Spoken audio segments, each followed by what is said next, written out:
ഈ പ്രകടനങ്ങളും ഈ ആവേശങ്ങളും ഈ ചർച്ചകളൊക്കെ എന്തിനാ? ചാനലൊക്കെ നടക്കുന്നത് എന്തിനാ? നന്മക്ക് വേണ്ടിയാ? ഇലക്ഷനിൽ 10 ഞാൻ എപ്പോഴും വിചാരിക്കും, നിങ്ങൾ ആലോചിക്കണ്ടോ, തലശ്ശേരി കലാപം ഉണ്ടായത് എന്തുകൊണ്ട് അറിയുക? തലശ്ശേരിയിലെ കലാപം, അന്ന് ഞാൻ തലശ്ശേരി പള്ളിയിൽ ഇമാമ. തലശ്ശേരി പള്ളിയിൽ കലാപം ഉണ്ടാകുന്ന കാലം ഒരൊറ്റ കള്ളവാർത്ത. കുറഞ്ഞ ഹൈന്ദവ സഹോദരൻ 50 പേര് അവർ ചേർന്നിട്ട് പറഞ്ഞു, രാവിലെ 7 മണിക്ക് കുറച്ച് ഹിന്ദു പെൺകുട്ടികൾ ബസ് സ്റ്റാൻഡിൽ വന്നപ്പോ അവരെ വിവസ്ത്രരാക്കി റോട്ടിലൂടെ പരസ്യമായിട്ട് മുസ്ലിങ്ങൾ നടത്തിച്ചു. കശ്മലന്മാർ എന്നായിരുന്നു അന്നത്തെ പത്രത്തിലെ തലക്കെട്ട്. മുസ്ലിം കശ്മലന്മാർ ഹിന്ദു പെൺകുട്ടികളുടെ തുണി ഉരിഞ്ഞ് അവരെ നഗ്നരാക്കി നടത്തിച്ചു. അതൊരു കള്ളവാർത്തയായിരുന്നു. പക്ഷേ തലശ്ശേരി കലാപമുണ്ടായി, ഒരുപാട് ആളുകൾ കൊല്ലപ്പെട്ടു. ഞാനൊക്കെ അന്ന് പള്ളിയിൽ ഉള്ളിൽ എന്നോട് പറഞ്ഞു, പുറത്തേക്ക് വരികയും ചെയ്യരുത്, നിങ്ങൾ ഉള്ളിലിരുന്നോളി. എന്ത് ചെയ്യുന്ന പ്രശ്നം? 2 ദിവസം കഴിഞ്ഞാൽ പറഞ്ഞു, അത് വെറും വാർത്തയായിരുന്നു, അങ്ങനൊന്നും ഉണ്ടായിരുന്നില്ല. അപ്പോഴേക്ക് എത്ര ഹിന്ദുക്കളും മുസ്ലിങ്ങളും തമ്മിൽ അകന്നു. ഗുജറാത്ത്. അസ്സലാമു അലൈക്കും.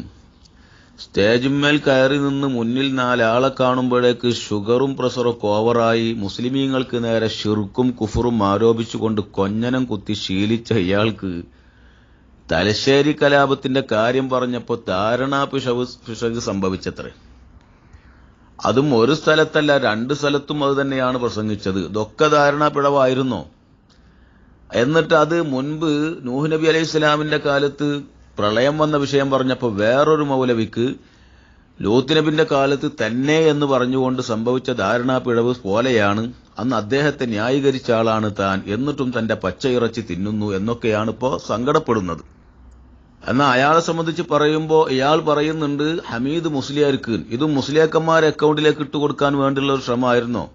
അതല്ല, അതും ധാരണാ പിഴവായിരുന്നോ? അറിഞ്ഞുകൂടാ. എന്നാൽ ഈ വഹാബീസമാകുന്ന ബാധ ഏറ്റുകഴിഞ്ഞാൽ മനുഷ്യൻ ഒരു തരം മാനസിക രോഗിയായി മാറും. പിന്നെ പറയുന്നതെന്തും പിഴവേ ആവാറുള്ളൂ, പിഴവേ പറയാറുള്ളൂ, ശരി പറയാറില്ല. അതെല്ലാവർക്കും അറിയുന്ന കാര്യമാണ്. അത് തന്നെയാണ് ഇയാൾക്ക് ഈ തലശ്ശേരി കലാപത്തിന്റെ കാര്യത്തിലും ആ മൗലവിക്ക് പ്രളയം വന്ന കാര്യത്തിലും വേറെ ഒരുത്തൻ ഇസ്തസ്കരി ഉമ്മത്തിക യാ റസൂലല്ലാഹ് എന്ന് പറഞ്ഞ സംഭവം അത് ശിർക്കാണെന്ന് ഒരിക്കൽ പറഞ്ഞു. അതിനുള്ള അവരുടെ ന്യായങ്ങളൊക്കെ പറഞ്ഞു. എന്നിട്ട് പിന്നെ വേറൊരു സ്ഥലത്ത് പോയിട്ട് പറഞ്ഞു അത് ശിർക്കല്ല. അപ്പൊ അതിനുള്ള ന്യായങ്ങൾ പറഞ്ഞു. ആ ആളുകൾക്ക് വിവരമുണ്ടല്ലോ, ഇത് പഴയ കാലം പോലെയല്ലല്ലോ, പറയുന്നതെന്തും ആളുകളുടെ കയ്യിലുണ്ടായിരിക്കും. അത് തൊണ്ടി സഹിതം ആളുകൾ പിടികൂടും. അപ്പൊ പിന്നെ 5 ദിവസം കഴിഞ്ഞപ്പോ ഒരു കുമ്പസാരം, അവിടുന്ന് കുറച്ചു കഴിഞ്ഞപ്പോ വേറൊരു കുമ്പസാരം വീണ്ടും. ഇങ്ങനെ പിഴവുകൾ മാത്രം സംഭവിച്ചുകൊണ്ടിരിക്കുന്നത് അത് എല്ലാവർക്കും അറിയുന്ന കാര്യമാണ്. വായ തുറന്നാൽ നുണയേ പറയുള്ളൂ.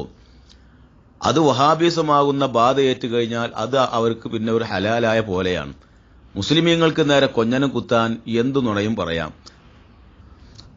അത് ആളുകൾ പിടികൂടും, അതിന് സങ്കടപ്പെട്ടിട്ട് കാര്യമില്ല. പിന്നെ മുസ്ലിമീങ്ങൾക്ക് നേരെ ഈ ശിർക്കും കുഫറും ആരോപിക്കുക എന്നത് ഇവന്മാരുടെ ഒരു ശീലമാണ്, ഒരു സാധാരണ സ്വഭാവമാണ്. ചെറിയ ആരോപണമൊന്നും അല്ല അത് വേറെ വർത്തമാനമൊന്നും അവർക്ക് പറയാനില്ല. ഇത് മാത്രമാണ് ഇവരൊക്കെ പറഞ്ഞുകൊണ്ട് നടക്കുന്നത്. ഇവർ ഈ മുസ്ലിമീങ്ങളുടെ പച്ചയിറച്ചിയല്ല വേവിച്ചിറച്ചിയാ തിന്നുന്നത്, പറയണ ഇയാളിതൊക്കെ. പക്ഷേ ഇത്തരം രോഗികൾ, എന്ത് രോഗാണെങ്കിലും ശരി, ആ രോഗികൾ വിളിച്ചു പറയുന്ന പിഴവുകൾ കേട്ടുകൊണ്ട് ദീൻ പഠിക്കാൻ വേണ്ടി നടക്കുന്ന സാധുക്കൾ എന്ത് രോഗികളായിട്ടാണ് അവർ വരിക? വെറും ധാരണാ പിഴവികളോ അതല്ല മറ്റെന്തെങ്കിലും തരത്തിലുള്ള മാനസിക രോഗികളോ? ഓരോരുത്തരും ഇത്തരക്കാരുടെ വർത്തമാനം കേൾക്കാൻ നടക്കുന്നവർ ആലോചിച്ചാൽ അവരവർക്ക് നന്ന് എന്ന് ഓർമ്മപ്പെടുത്തുന്നു. ബിസ്മില്ലാഹിർ റഹ്മാനിർ റഹീം.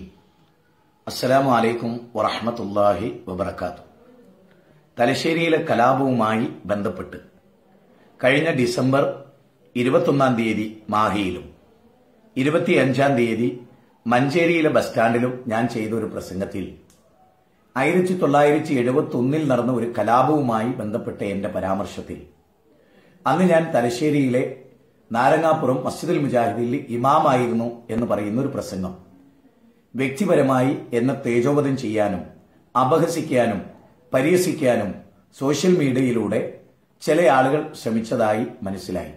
സഹോദരങ്ങളെ, ചില വസ്തുതകൾ ഇവിടെ പറയേണ്ടതുണ്ട്. 1971 ഞാൻ ജനിച്ചിട്ടില്ല. അപ്പൊ അന്ന് നടന്ന കലാപം ആ ഡേറ്റ് എനിക്ക് കൃത്യമായി അറിയുമായിരുന്നെങ്കിൽ ജനിക്കാത്ത ഞാൻ മസ്ജിദുൽ മുജാഹിദിലെ ഇമാമാണെന്ന് ഞാൻ പറയുമോ? അല്പമെങ്കിലും കേരള ജനത പ്രഭാഷണം ഏറെ ശ്രദ്ധിക്കുന്ന ഒരു പ്രഭാഷകൻ എന്ന നിലയിൽ ഞാൻ അങ്ങനെ ഒരു വിവരക്കേട് വിളമ്പുമോ? പിന്നെ എന്താണ് ഉണ്ടായത്? എന്റെ മനസ്സിൽ ആശയക്കുഴപ്പം സൃഷ്ടിക്കപ്പെടുകയായിരുന്നു. തലശ്ശേരിയിലെ നാരങ്ങാപ്പുറം മസ്ജിദുൽ മുജാഹിദീനിൽ അബൂബക്കർ മാഷ് എന്ന് പറയുന്ന പ്രസിദ്ധനായ ഒരാളുണ്ടായിരുന്നു. മുജാഹിദുകൾക്കറിയാം. അദ്ദേഹം ആ പള്ളിയുടെ മേൽനോട്ടം വഹിച്ച കാലത്ത് ഞാൻ അവിടെ ഇമാമായിരുന്നു. ഒരു ബസ്സിലെ ക്ലീനറെ മാറി ചില ആളുകൾ വെട്ടിപ്പരിക്കേൽപ്പിക്കുകയും അദ്ദേഹം മരിക്കുകയും അങ്ങനെ രാഷ്ട്രീയമായ ഒരു കലാപവും ചില്ലറ ബോംബിങ്ങും ചില സംഘർഷാവസ്ഥയൊക്കെ നിലനിന്നപ്പോൾ ഞാനെന്ന പള്ളിയിലെ ഇമാമായിരുന്നു. സുഹൃത്തുക്കളെ, ഇതായിരിക്കുമോ അത് എന്ന സംശയത്തിലാണ് ഞാനത് പറഞ്ഞത്. 10-20 കൊല്ലങ്ങൾക്ക് മുമ്പ് നടക്കുന്ന കാര്യം ഓർത്തെടുക്കാൻ ചിലപ്പോൾ എല്ലാവർക്കും സാധിക്കുകയില്ല. വിശേഷിച്ച് ഞാൻ അതിശക്തനായ ഒരു ഷുഗർ രോഗിയാണ്. എനിക്ക് മറവി സംഭവിക്കാറുണ്ട്, ധാരണപ്പിശകൾ സംഭവിക്കാറുണ്ട്. കാരണം ഞാൻ മലക്കുകളുടെ കൂട്ടത്തിലല്ല, ഇൻസുകളുടെ കൂട്ടത്തിലാണ്. എന്നാൽ നിങ്ങൾക്കറിയാം, മുജാഹിദ് പ്രസ്ഥാനത്തിന്റെ വേദികളിൽ ഹമീദ് മുസ്ലിയാർ എന്ന് പറയുന്ന ഒരാൾ പ്രസംഗിച്ചത് കേരള നെതുവത്തുൽ മുജാഹിദിന്റെ വേദികളിലാണ് അദ്ദേഹം പ്രസംഗിച്ചിരുന്നത്. നൂഹ് കാലത്ത് ജലപ്രളയം ഉണ്ടായത് നമുക്കൊക്കെ അറിയാം. അത് നൂഹ് നബി എന്ന് പറയേണ്ടതിന് പകരം ലൂത്ത് നബി എന്ന് അദ്ദേഹം ആവർത്തിച്ചു പറഞ്ഞു. സ്റ്റേജിൽ നിന്ന് KNMന്റെ ആളുകൾ തിരുത്തി കൊടുത്തെങ്കിലും അവരോട് തട്ടിക്കേറുകയും അല്ല, ലൂത്ത് നബി തന്നെ എന്ന് അദ്ദേഹം പറയുകയും ചെയ്തു. മുസ്ലിമായ ഏത് കൊച്ചുകുട്ടിക്കും അറിയാം ജലപ്രളയമുണ്ടായത് നൂഹ് നബിയുടെ കാലത്താണെന്ന്. എന്നിട്ടും എന്തുകൊണ്ട് ഹമീദ് മുസ്ലിയാർക്ക് ഇത് സംഭവിച്ചു?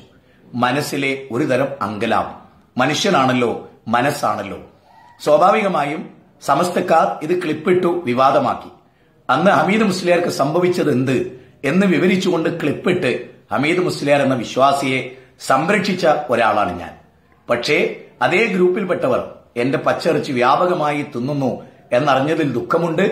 വസ്തുത ഇതാണ്, സത്യവിശ്വാസികൾ തിരിച്ചറിയേണ്ടതുണ്ട്. പിന്നെ പ്രബോധനം നടത്താനും ജനങ്ങളോട് ആശയം പറയാനും ഒന്നുമില്ലാത്തവർ ക്ഷീരമുള്ള ഒരകിടിൻ ചുവട്ടിലും ചോര തന്നെ കൊതുകിന് കൗതുകം എന്ന് പറഞ്ഞ പോലെയാണ്. അതുകൊണ്ട് നിങ്ങൾ തിരിച്ചു മനസ്സിലാക്കുക, മറ്റൊരു കലാപത്തിന്റെ ഡേറ്റ് ഓർത്തുപോയതാണ്.